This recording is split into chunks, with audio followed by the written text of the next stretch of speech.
महात्मा गौतम बुद्ध सभी के प्रति संयम दृष्टि रखते थे, इसीलिए जो भी चाहे स्त्री हो या पुरुष कोई शूद्र सभी अपनी शरण में जगह देते थे।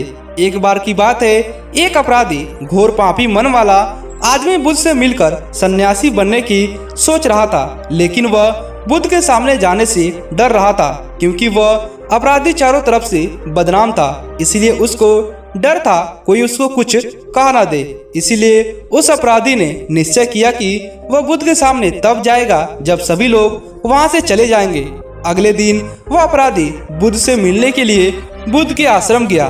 दुर्भाग्यवश जिस वक्त अपराधी बुद्ध के आश्रम पहुंचा तब बुद्ध भिक्षा दौर पर निकले हुए थे और वह अपराधी बुद्ध के भिक्षुओं द्वारा पकड़ा गया। वह अपराधी बुद्ध के भिक्षुओं से प्रार्थना करने लगा कि मैं यहाँ पर कुछ भी चुराने के मकसद से नहीं आया हूँ। यहाँ पर आसपास के लोग मुझे एक अपराधी और पापी से पहचानते हैं। मैं डर गया था कि कहीं मुझे बुद्ध के शरण मिल ना पाए, इसलिए मैं दीवार को लांघकर यहाँ पर आया हूँ। आप मुझ पर विश्वास कीजिए, मैं यहाँ पर सन्यासी बनने के लिए आया हूँ। बुद्ध के भिक्षु उस अपराधी को एक दूसरे भिक्षु के पास लेकर गए जिसका नाम सरितापुत्र था। सरितापुत्र एक बहुत बड़ा ज्ञानी पंडित था जो किसी का भी भूत और भविष्य देख सकता था।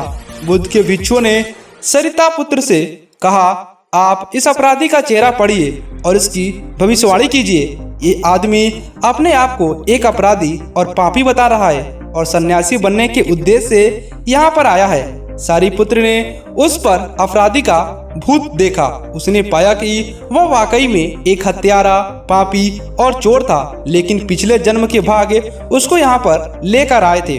सारिपुत्र ने अपनी आंखें बंद करी और हजारों वर्ष पीछे गया।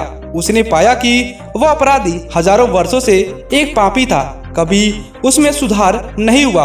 अपराधी की भूत कुंडली देखकर सारिपुत्र डर गया और कांपने लगा। यह आदमी तो बहुत खतरनाक है, यह किसी के लिए भी ठीक नहीं है, इसको बुद्ध भी ठीक नहीं कर सकते। सारिपुत्र ने तुरंत उसको आश्रम से बाहर भिजवाया। वो आदमी वहां से बाहर चला गया। अपराधी को यह सुनकर बहुत बुरा लगा कि वह कभी सुधर नहीं सकता। यह सोचकर उसने आत्महत्या करने का निश्चय किया। उसने एक बड़ा पत्थर देखा और उस पर अपने सर को पीटने लगा। तभी बुद्ध भिक्षा लेकर वापस लौट रहे थे। बुद्ध ने उस व्यक्ति को रोका और उसको अपने साथ आश्रम में लेकर आ गए। कुछ दिनों के बाद वह अपराधी बुद्ध की शरण में बुद्ध का एक पक्का अनुयायी बन गया। आश्रम में सभी लोग बहुत भचक्के थे। सारिपुत्र ने बुद्ध से पूछा कि मैंने इस व्यक्ति के हजारों साल का इतिहास देखा है। हजारों वर्षों में वह एक पापी था, लेकिन वह बदल कैसे गया? अगर यह आदमी इतनों दिनों से सुधर सकता है तो फिर उन हजारों वर्षों का क्या? और फिर किसी को भूत देखने का क्या मतलब है? बुद्ध ने सारिपुत्र से कहा कि तुमने इसका भूत देखा, जबकि मैंने इसका भविष्य देखा है। किसी भी क्षण जब कोई सोच लेता है कि उसे बदलना है तो वह बदल सकता है।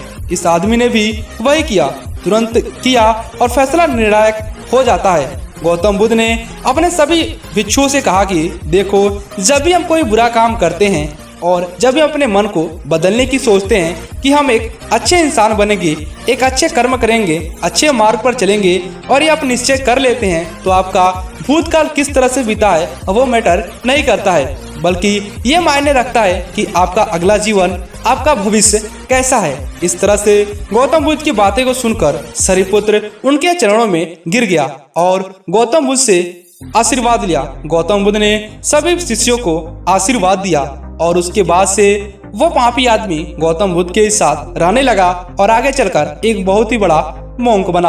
आपको यह कहानी कैसी लगी हमें नीचे कमेंट करके बताइएगा।